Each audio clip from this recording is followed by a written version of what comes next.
Hello friends, তোমরা সবাই বলো তো তোমাদের জামাই ষষ্ঠী কেমন কাটলো? কতটা মজা করলে সব জামাই ষষ্ঠীতে? পুপাই সোনা তো খুব মজা করেছে জামাই ষষ্ঠীর দিন। অন্য জামাইরা যত না মজা করেছে, পুপাই সোনা তার থেকেও বেশি মজা করেছে। তো হাই ফ্রেন্ডস, আমার চ্যানেলে তোমাদের সকলকে স্বাগত জানাই। এটা হলো আমার বোন। তার এখানে পুপাই সোনা ওর বাবার কোলে বসে পড়েছে জামাই ষষ্ঠী খাওয়ার জন্যে। হ্যাঁ, ওর মেসো বসেছে, ওর দাদু বসেছে। দাদুরা আরও একজন দাদু আছে, তিনি এখনও আসেননি।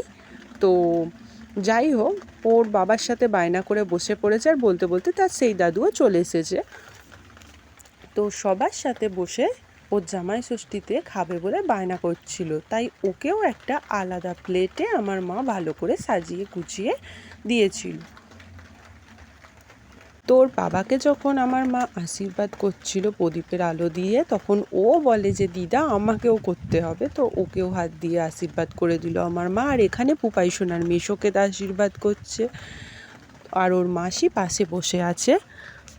পুপাই সোনাকে প্রথমে একটা বড় প্লেটে সাজানো হয়েছিল, কিন্তু ও যেহেতু ছোট, ও তো সব খাবার খেতে পারবে না, এমনিতেও নষ্ট করবে, তাই ওকে একটা ছোট প্লেটে আমার মা আবার নতুন করে একটু একটু সব কিছু জিনিস দিয়ে সাজিয়ে দিয়েছিল। তো ওখান থেকেই ও খাচ্ছিল সবার সাথে বসে।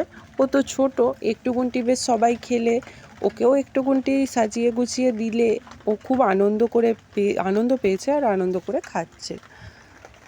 জামাই ষষ্ঠীতে আমাদের পৌঁছাতে সময় লেগেছিল মোটামুটি 11টার সময়। আর তখন আমরা গিয়ে দেখি যে আগে থেকেই আমার সব পিসিরা এসে গেছে, এসে সব কেটে জোগাড় জান্তি সব কিছুই করে ফেলেছিল মোটামুটি। আর এটা হচ্ছে যে আমার 2 পিসিমশাই। তো আর 2টো পিসিমশাই কিন্তু আসেননি, কারণ তাদেরও জামাই হয়েছে, তাই তারা ব্যস্ত হয়ে পড়েছে, তাই তারা আসতে পারেনি। আর আমার বাপি যেহেতু যেতে পারেনি, তো ঘরে বাপিকেও সাজিয়ে গুছিয়ে ভালো করে জামাই ষষ্ঠীতে যেরকম করে জামাইদের খেতে দেয় সেরকম করে আমার মা খেতে দিয়েছিল, আর বাপিও সবার সাথে বসে খাচ্ছিল। তো যাই হোক, বাপি একটু লজ্জা করছিল, বলছে এলো যে আমার ছবি তুলতে হবে না মা, আমি এরকম জামা পরে আছি। আমি তো কী হয়েছে, কোনো ব্যাপার নয়। তো সবাই খাচ্ছে বসে দেখে ভালো লাগছে সেটা খুব। আর এখানে আমার বাপি ধরেছে একটা বড় আমের আঁটি। সেই আঁটি খাওয়ার সময় আমি ছবি তুলছিলাম বলে বাপি হাসছিল। তো যাই হোক, পপাই সোনা আনন্দ করে নিজের মতোই